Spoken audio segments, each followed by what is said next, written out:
중국의 삼국지를 여러분들 읽어보셨을 겁니다. 또는 드라마로 보시기도 했을 겁니다. 중국의 삼국지를 보면 유방이 세운 한나라가 멸망하고 삼국으로 위촉오 삼국으로 그렇게 나뉘어졌습니다. 위나라는 조조가 황제가 되고 또 촉은 유비가 왕이 되고 또 오나라는 손권이 또 제후가 되는 그러한 이야기입니다. 그리고 각자의 마음은 삼국이 서로 견제와 균형을 이루면서 언젠가는 반드시 우리가 통일하겠다, 대업을 이루겠다 이런 마음을 가졌습니다. 조조도 유비도 손권도 같은 마음을 품었습니다. 그러나 안타깝게도 시간은 하염없이 흐르고 삼국을 통일할 그러한 기회조차 얻지 못하고 조조가 늙어서 먼저 죽습니다. 그리고 유비도 관우의 원수를 갚겠다고 오나라와 전쟁을 벌이다가 그만 전쟁터에서 사망을 하고 맙니다. 그러니까 삼국을 통일하지 못하고 조조와 유비가 다 죽은 것이죠. 그런데 유비에게는 누구가 있었느냐? 아주 충성스러운 신하가 한 명 있었는데 그 사람의 이름은 우리도 잘 알고 있는 바로 제갈공명입니다. 삼고 초려 끝에 얻은 제갈공명이 유비의 유지를 받들어서 자신이 삼국을 통일해 보겠다. 먼저 위나라를 치고 그리고 오나라를 정복해서 삼국을 한번 통일하겠다. 이런 마음을 가졌습니다. 제갈공명의 지략은 대단했습니다. 그가 군사를 모으고 양병하고 식량을 군량미를 모으고 또 북보를 위해서 위나라를 쳐들어갔을 때 백전백승이에요. 아주 이렇게 지략을 내고 이런 전술을 가지고 위나라를 쳐서 하나씩 성을 무너뜨리고 이제는 곧 다시 이제는 위나라를 완전히 저 낙양도 장안도 다 정복하겠다 이런 마음을 가지고 나갔습니다. 그런데 전쟁에서는 그렇게 승리하는데 완전히 위나라를 물리치지 못합니다. 그 이유가 있어요. 그 이유는 바로 위나라에는 제갈공명 못지않은 지략가가 있었는데 바로 사마이라고 하는 사람이 있었습니다. 가만히 보면 제갈공명은 오펜스 공격의 전문가고 사마이는 디펜스 방어 전문가입니다. 성을 하나 사마이가 딱 지키고 있으면 아무리 제갈공명이라도 그 성을 무너뜨리지 못하는 거예요. 그리고 밖으로 나와서 야전에서 전쟁을 하면은 제갈공명이 다 이겨버릴 텐데 사마이가 나오지를 않습니다. 그래서 어느 날은 너무 속상해서 제갈공명이 사신을 보내가지고요. 여자 옷 있잖아, 여성복을 사마이에게 보내면서 도발을 하는 거죠. 당신은 사내가 아니라고. 아니 좀 자신있게 사내답게 사내대장부답게 나와서 좀 한번 전쟁을 치르자고. 그런데 오히려 사마이가 그 여성복을 입고 하늘하늘거리면서 야 어울리지 않느냐고 오히려 흔들리지 않아요. 그러다 보니까는 제갈공명이 하나하나 전쟁에서는 이기지만 결국에는 군량미가 떨어지고 또 촉의 내분이 일어나고 이러다 보니까 좀 전쟁하다가 물러가고 그러는 바람에 결국에는 승리자는 누가 승리했느냐? 사마이가 승리했고요. 놀라운 사실은 훗날 사마이의 손자였던 사마염이 삼국을 통일한다는 얘기입니다. 우리는 이런 얘기 들어봤을 거예요. 최고의 공격이 방어다.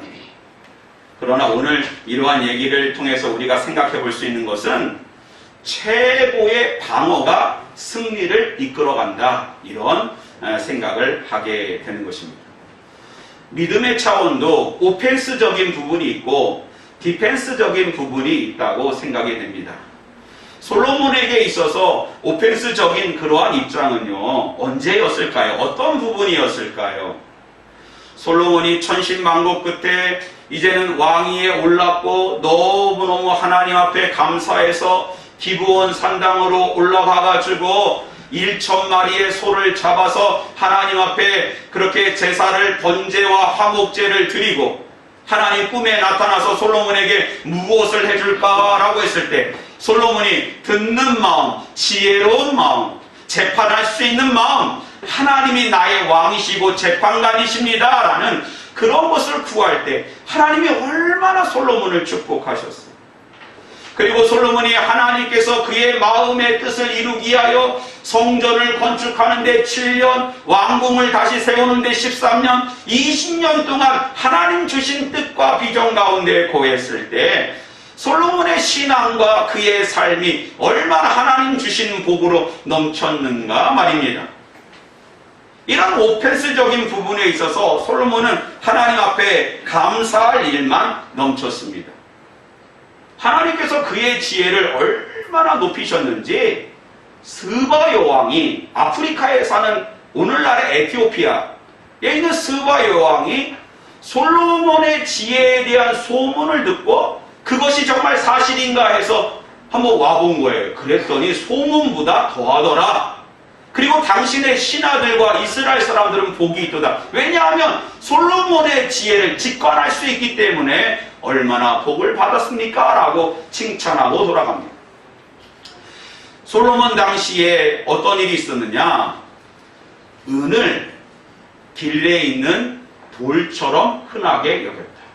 또 백향목을 길가에 이렇게 자라고 있는 뽕나무보다 백향목이 많았다. 얼마나 하나님께서 솔로몬을 축복하셨는지 모릅니다. 그러면 솔로몬에게 있어서 중요한 건 뭘까요? 하나님 주신 복을 잘 지키고 그 복을 자자손손 대대에 그 믿음의 유산으로 물려주고 그의 나라를 하나님의 영광을 굳건하게 지키는 그 디펜스적인 입장을 갖고 있어야 된 것입니다. 에레미야 35장에 보면 레갑 족속을 소개하고 있는데 레갑 족속은 누구냐? 바로 모세의 장인 겐 사람, 겐 족속이 레갑 족속이었어요. 근데 그들이 출애굽하는 여정 가운데 이스라엘 백성과 함께 가나안 땅에 들어오게 됐습니다. 그렇게 추정하고 있어요. 왜 겐 사람이 이스라엘과 함께 살고 있었는가? 많은 학자들이 아마도 모세가 출애굽했을 때 모세의 장인이 오지 않았습니까? 이드로가 그때 겐 족속들도 같이 출애굽했고 가나안 땅으로 들어갔다는 것입니다. 근데 이스라엘 사람들은 가나안 땅에 들어가서 또 이제는 유목을 포기하고 농경 생활을 하며 그 가운데 이제 밭을 일구고 농사를 짓습니다. 그러나 그 레갑 족속들은 어떻게 했느냐? 철저하게 광야에 살았습니다. 유목을 포기하지 않았어요. 그리고 조상 요나답이 그들에게 뭐라 그랬냐? 너희는 농사 짓지 말아라. 포도주를 마시지 마라. 철저히 너희의 생활에 절제와 그러한 금욕을 추구하라. 그러니까 철저히 그들은 그들의 조상 요나답이 한 이야기를 붙잡고 그들의 삶을 지켰습니다. 그런데 나중에 남유다가 이스라엘이 바벨론에 의해서 멸망할 때도 이스라엘은 다 망하고 포로로 끌려가고 난리가 나지 않았습니까? 그러나 레갑 족속만큼은 그들의 삶의 자리를 지킬 수 있었던 것입니다.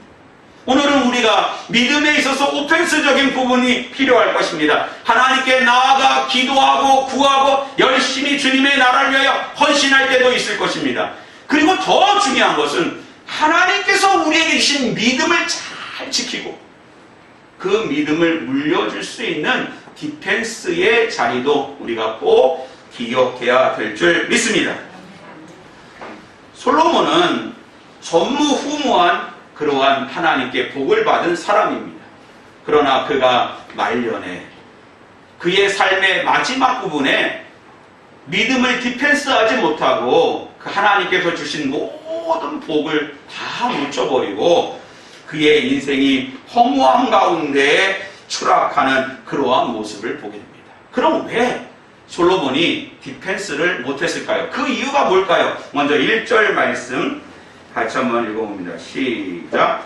솔로몬 왕이 바로의 딸 위에 이방의 많은 여인을 사랑하였으니 또 모압과 암몬과 에돔과 시돈과 헷 여인이라.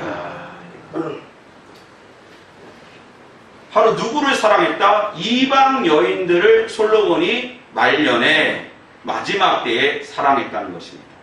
여기서 사랑하다라는 단어는 히브리어로 아하부인데 그것은 어떠한 대상에 대하여 그냥 사랑 빠진 것을 말하는 것입니다. 구약에 있어서 그 아하부가 어디에서 쓰였는가 봤더니 바로 이삭이 리브가를 사랑했을 때 아하부했다라고 되어 있습니다. 자, 보세요. 아브라함에게 하나님이 100세에 이삭을 주었습니다. 100세에 얻은 아들 이삭이 얼마나 금지옥엽으로 그렇게 아브라함이 키웠을까요? 그리고 어머니 사라가 얼마나 그를 사랑하며 잘 키웠겠습니까? 그런데 뜻하지 않게 이삭의 그러한 결혼이 늦춰졌습니다. 아마 추정하건대 이렇게 노총각이었던 것 같아요. 그런 가운데 누가 죽었느냐? 어머니 사라가 죽었습니다. 이삭은 큰 슬픔 가운데 빠졌습니다.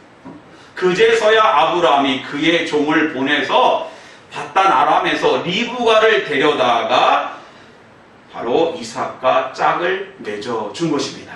그때 이삭이 어머니의 슬픔이 리브가로 인하여 다 위로를 받았다는 것입니다.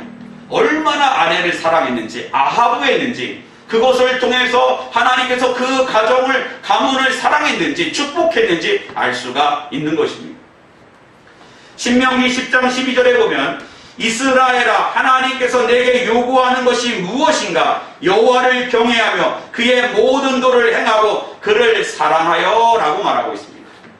하나님께서 우리에게 요구하시는 것이 아하부입니다. 이 사랑하다라고 하는 것, 아하부하다라고 하는 것이 우리가 어느 대상이 중요한데 바로 하나님을 향하여 아하부해야 됩니다. 하나님 인정하시는 합당하신 그러한 아하부, 합법적인 아하부를 할 때에 우리는 믿음을 디펜스할 수 있는 거예요.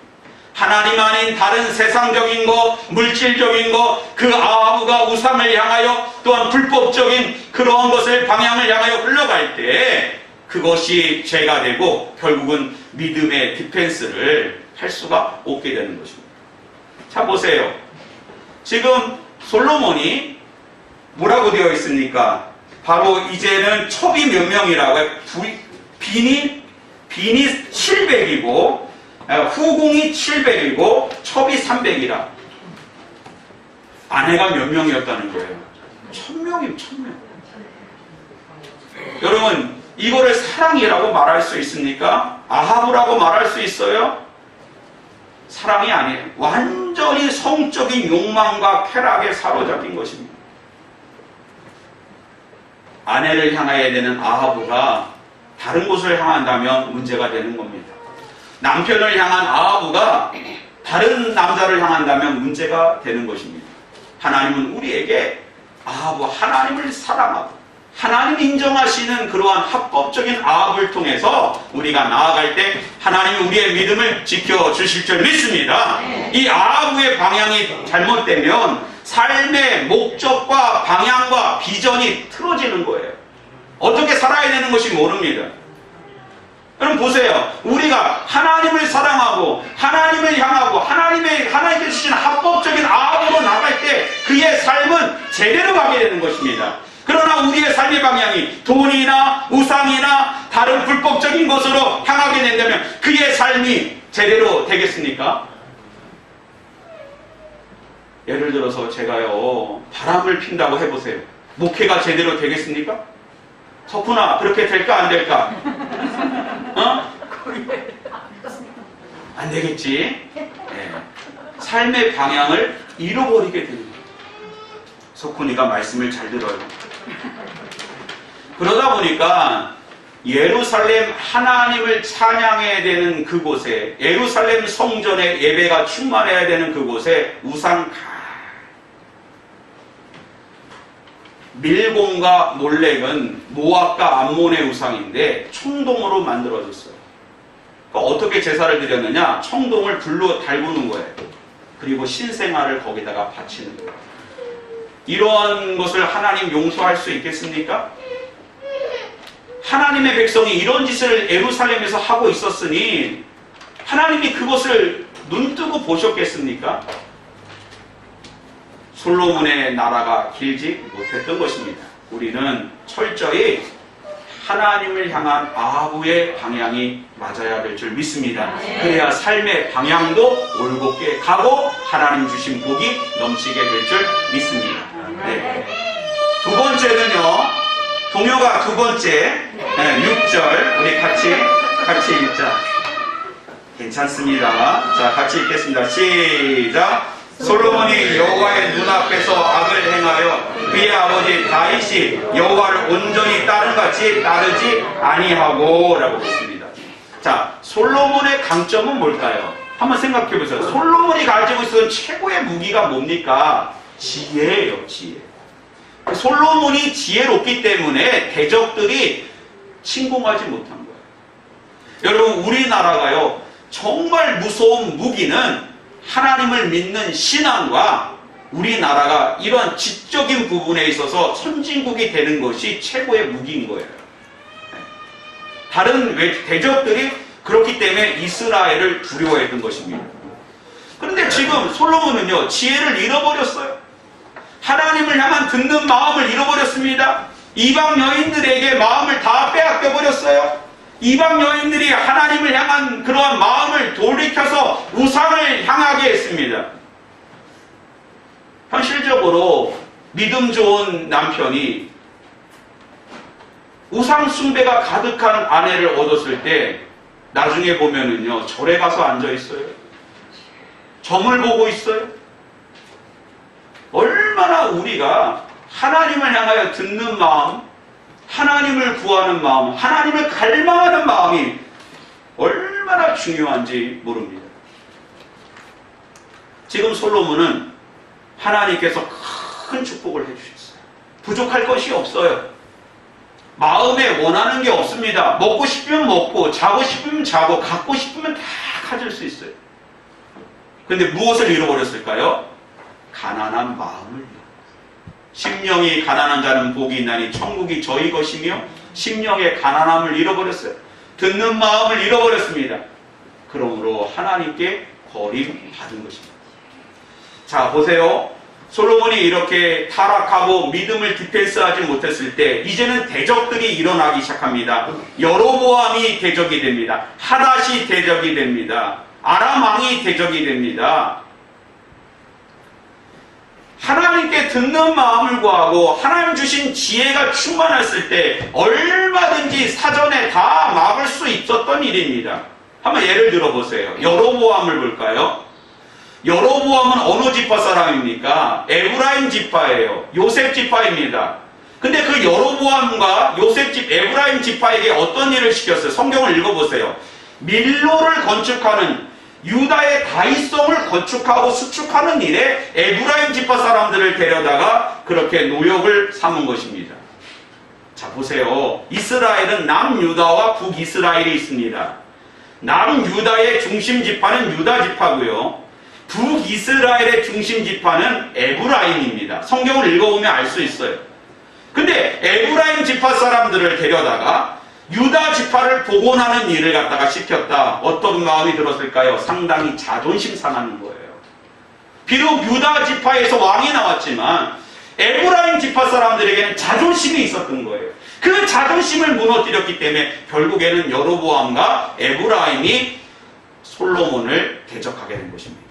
하나님 주신 지혜가 충만했다면 다 막을 수 있었어요. 아, 그래, 에브라임아, 너희는 북쪽에 있는 그 요셉 지파를 복원하는데, 그 성을 건축하는데 너희가 최선을 다해라. 유다 지파는 레이와 유다와 베냐민 사람들을 중심으로 해도 얼마든지 할 수 있어. 그들을 자존심을 세워줬을 거야. 이것이 듣는 마음이 있을 때, 하나님께 지혜를 구할 때 얼마든지 다 막을 수 있었던 일이에요. 믿음을 디펜스하지 못하고 하나님을 향한 듣는 마음과 지혜를 잃어버리면 그 다음에는요, 여기저기서 대적들이 나타나고 기도 제목이 나타나고 문제가 발생하고 그거 수습하다가 우리의 인생 땡땡땡 종치는 겁니다.